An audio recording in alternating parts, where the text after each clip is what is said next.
Chapter 9. Kyle couldn't wait to tell his family the good news. I won the essay contest! He showed them his shiny new library card.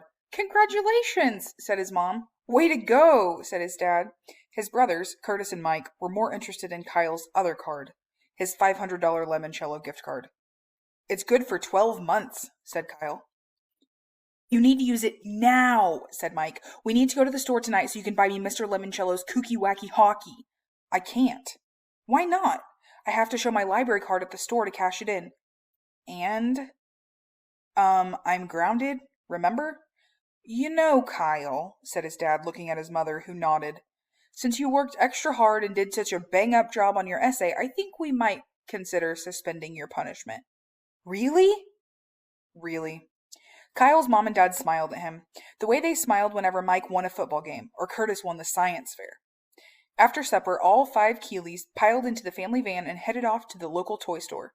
Lemoncello's hockey game is awesome, said Mike as they drove to the store, especially when the Penguins play the polar bears. I'm hoping to find a classic board game, mused Curtis. Mr. Lemoncello's bewilderingly baffling bibliomania. Is that about the Bible? Asked their dad from behind the wheel.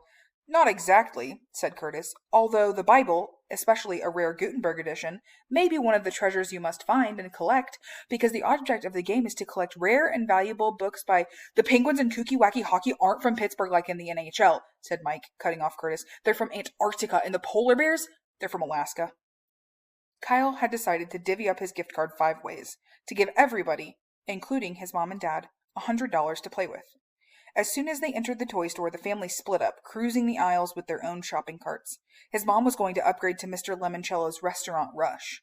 His dad was looking for one of Mr. Lemoncello's complicated what-if historical games. What if the Romans had won the American Civil War? Kyle hung with Curtis and Mike for a while. Being the one with the gift card made him feel like he was suddenly their big brother. Mike quickly found his PlayStation hockey game, and Curtis was in geek heaven when he finally found Bibliomania. They only have one left, he gushed, tearing off the cellophane shrink wrap and prying open the lid. He sat down right in the middle of the store and unfolded the game board on his lap. You see, you start under the rotunda in the circular reading room, then you go upstairs and enter each of these 10 chambers where you have to answer a question about a book. I think I hear Mom calling me, said Kyle. She must need the gift card. Enjoy!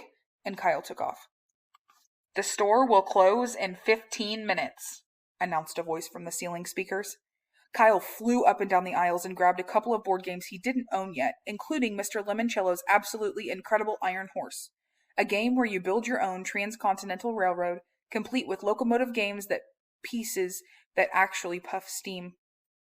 As Kyle was doing some quick math to see if he'd spent his $100, Charles Chiltington rolled up the aisle with a cart crammed full of $500 worth of loot.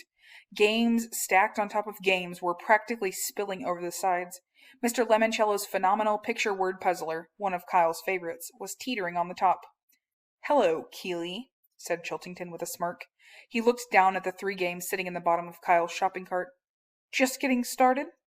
No, I shared my gift card with my family. Really? Well, that was a mistake, wasn't it?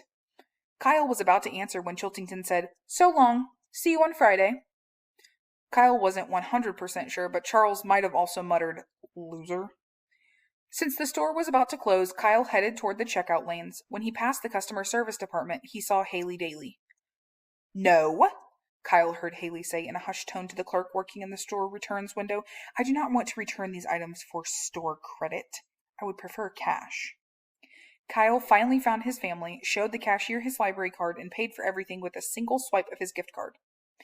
You know, Kyle, said his dad as his family walked across the parking lot, your mother and I are extremely proud of you. Writing a good essay isn't easy. Maybe you'll be an author someday, added his mom. Then you could write books that'll be on the shelves of the new library. Thanks, little brother, said Curtis, practically hugging his Bibliomania box. Yeah, said Mike. This is awesome. Way to win one for the team. Best family game night ever, joked their dad. Kyle was enjoying his rare moment of glory playing Santa Claus for his whole family. As the week dragged on, Friday night and the library lock-ins started to remind Kyle of Christmas, too. It felt like they would never come. Then finally, they did.